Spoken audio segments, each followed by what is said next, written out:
पुण्यात फरासखाना पोलीस स्टेशनजवळच्या पार्किंगमध्ये झालेला स्फोट बॉम्बस्फोटच असल्याचा संशय एटीएसनं व्यक्त केला आहे। त्यामुळे दहशतवाद्यांनी पुन्हा एकदा पुण्याला लक्ष्य केल्याचं या निमित्तानं उघड झालंय।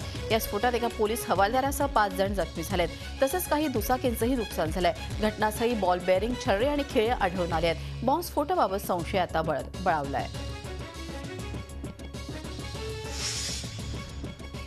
पुण्यात झालेल्या फरासखाना स्फोटात पोटॅशियम नायट्रेटचा तसंच बॅटरी आणि इलेक्ट्रॉनिक कंपाऊंडचा वापर झाल्याची शक्यता वर्तवण्यात आली आहे। पुण्यात झालेल्या स्फोटासाठी वापरण्यात आलेली मोडस ऑपरेंडी पाहता यात इंडियन मुजाहिदीनच्या नवीन स्लीपर सेलचा हात असल्याचा संशय व्यक्त करण्यात येत असल्याचं एटीएसच्या एका वरिष्ठ अधिकाऱ्यानं सांगितलंय।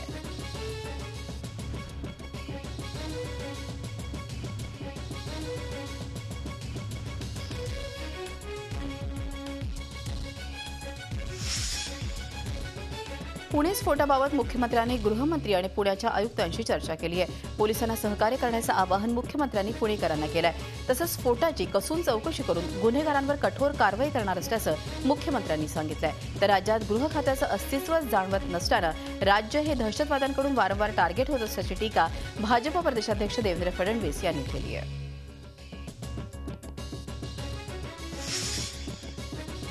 फरासखाना पोलीस स्टेशन समोर झालेल्या स्फोटाच्या ठिकाणी गृहमंत्री आर पाटील पोहोचले। तिथे त्यांनी स्फोट झालेल्या ठिकाणाची पाहणी केली, तसंच पोलीस अधिकाऱ्यांकडून माहिती देखील घेतली। दरम्यान पुण्यात आर पाटील यांचं आगमन झाल्यावर भाजप कार्यकर्त्यांनी आर पाटील यांच्या निषेधाच्या घोषणा दिल्या।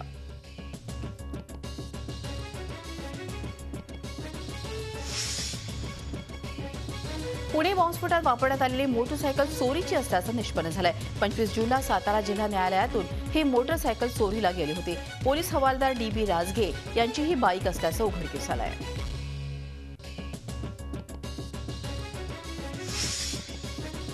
नरेंद्र दाभोळकर यांच्या हत्येचा तपास करण्यासाठी जादूटोणा केल्याच्या आरोपात तथ्य असेल असे पुरावे मिळाले तर गुलाबराव पोळ यांच्या विरोधात गुन्हा दाखल करणार असल्याचं आर पाटील यांनी स्पष्ट केलंय। तसंच गणेश चतुर्थीपूर्वी पुण्यात CCTV लावणार असल्याचंही त्यांनी सांगितलं आहे।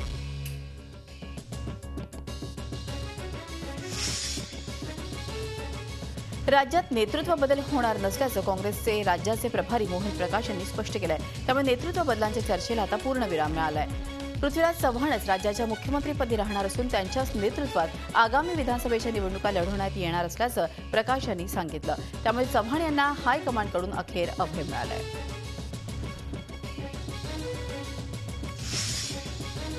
भाजपच्या कोअर कमिटीचा निवडणूक आढावा दौरा आजपासून सुरू होतोय। ही कमिटी राज्याच्या प्रत्येक विभागात जाऊन जिल्ह्यांचा आढावा घेणार आहे, तसंच जिल्हा कमिटीची मतं जाणून घेणार आहेत। पक्षाची ताकद, स्वतंत्रपणे निवडणूक लढवण्याबाबतचा अंदाज आणि पक्षाचे संभाव्य उमेदवार याची चाचपणी ही कमिटी घेणार आहे।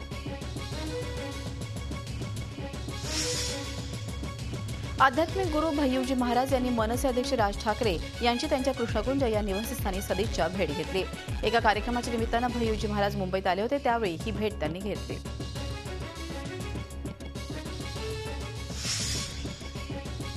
शिवसेना पक्षप्रमुख उद्धव ठाकरे यांच्या पहावा विठ्ठल या एरियल फोटोग्राफीच्या पुस्तकावर आधारित ऐकावा विठ्ठल पहावा विठ्ठल या छायाचित्र DVDच्या प्रकाशनाचा दिमागदार सोहळा प्रभादेवीमधल्या रवींद्र नाट्य मंदिरात पार पडला। उस्ताद झाकीर हुसेन यांच्या हस्ते या DVDचं प्रकाशन झालं।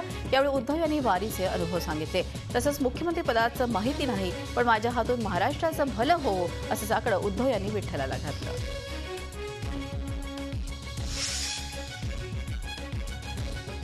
उद्धव यांच्या एरियल फोटोग्राफीचा पहावा विठ्ठलवर आधारित ऐकावा विठ्ठल पहावा विठ्ठल या DVDचं प्रकाशन झालं। यावेळी झाकीर हुसेन आणि शंकर महादेवन यांच्या जुगलबंदीनं रसिक अक्षरशः मंत्रमुग्ध झाले।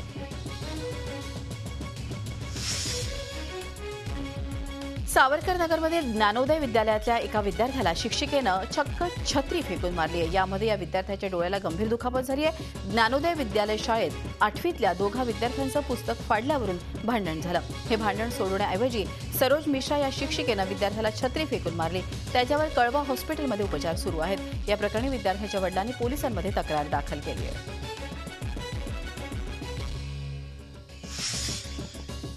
बांगलादेशातील क्रूड बॉम्ब सकट पकडल्यानंतर या प्रकरणी कारागृहात काही महिने शिक्षा भोगलेल्या अली हुसेन नावाच्या 26 वर्षांच्या एका बांगलादेशी युवकाला ठाणे हप्ताविरोधी पथकानं अटक केली आहे। हुसेन हा आपल्या पत्नीसमवेत काही बांगलादेशीय तरुणींबरोबर वेश्या व्यवसाय करत असल्याची माहिती पोलीस अधिकारी सिंघल यांना मिळाली होती। त्यानुसार सिंघल यांनी डोंबिवलीतील त्यांच्या राहत्या घरावर छापा मारून त्यांच्या पत्नीसह 2 बांगलादेशीय तरुणींना अटक केली आहे।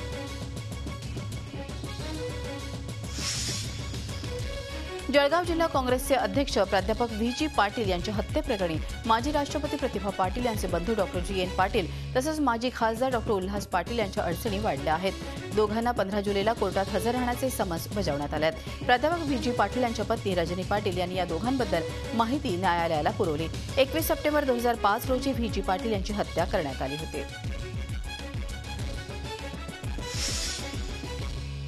सावळ्या मुलीशी लग्न करून दिल्यामुळे नाराज असलेल्या मुलानं वडील आणि भावाची लोखंडी रॉड डोक्यात घालून हत्या केल्याची धक्कादायक घटना गोंदियात घडली आहे। या घटनेनंतर आरोपीनं गळफास घेऊन आत्महत्या केली आहे।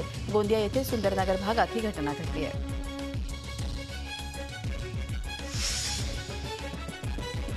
मुंबईमध्ये लहान मुलांना पळवून नेऊन त्यांना भीक मागायला भाग पाडणाऱ्या टोळीचा पर्दाफाश झालेला आहे। एका 14 वर्षांच्या मुलीचं अपहरण करून तिला भीक मागण्यासाठी जुंपणाऱ्या टोळीला पोलिसांनी जेरबंद केलाय।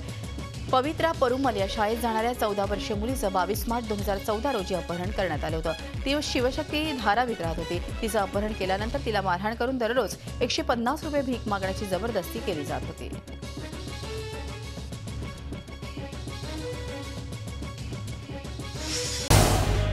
झी 24 तास रहा एक पाऊल पुढे।